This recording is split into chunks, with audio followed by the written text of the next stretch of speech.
बातमी आहे पालघरमधून डहाणूच्या उर्से सायेतील जंगलाला आग लागली आहे। शिकारीसाठी लावलेली आग पसरली आहे। वन्य प्राण्यांची शिकार करणाऱ्यांकडे वन विभागाचं दुर्लक्ष आहे। आगीमध्ये मोठ्या प्रमाणावरती वनसंपत्ती जळून खाक झाली आहे। वन्य प्राण्यांच्या शिकारीसाठी पालघरच्या ग्रामीण भागामध्ये जंगलांना आग लावण्याचे प्रकार हे वाढू लागलेले आहेत आणि वन्य प्राण्यांसाठी लावलेल्या आगीमध्येच ही संपूर्ण आग पूर्ण परिसरामध्ये पसरलेली आहे।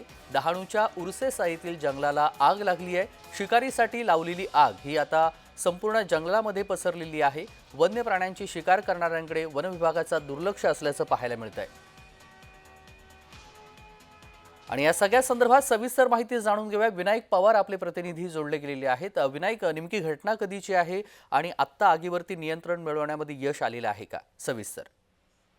हो, नक्कीच. डहाणू तालुक्यातील उर्से या ठिकाणी मोठ्या प्रमाणात जंगल आहे। या जंगलामध्ये वन्य प्राण्यांची शिकार करण्यासाठी त्याच भागातील काही काने जे आहेत ते आग लावण्याचे जे प्रकार आहे तो काल रात्रीच्या सुमारास घडलेला आहे।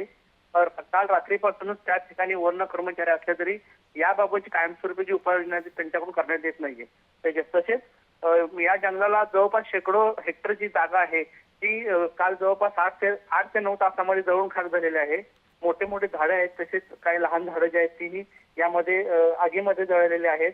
मात्र याची उपाययोजना करून कायमस्वरूपी करण्यासाठी वन विभाग जो आहे तो कुठेतरी कमी पडत असल्याचं दिसत आहे। तेजस, अगदी, पण अशा घटना रोखण्यासाठी वन विभाग कशा पद्धतीने कारवाई करत आहे? आग कोणी लावली आहे याबाबतची काही माहिती वन विभागाला कळली आहे का? पोलीस प्रशासनाला कळली आहे का? सध्या वन विभागाकडून आग लावली आहे, जे वन प्राण्यांच्या शिकार करतात त्यांच्याकडून ते आग लावले असल्याची प्राथमिक माहिती आहे ती समोर आली आहे। आता या ठिकाणी आज जे पालघर जिल्हा फॉरेस्ट अधिकारी आहेत ते घटनास्थळी येऊन पाहणी करणार, त्यानंतरच त्यातील जी अधिक माहिती आहे ती समोर येईल। अगदी धन्यवाद विनायक, आपण दिलेल्या सविस्तर माहितीसाठी। बातमी संदर्भातले अपडेट जाणून घेऊ।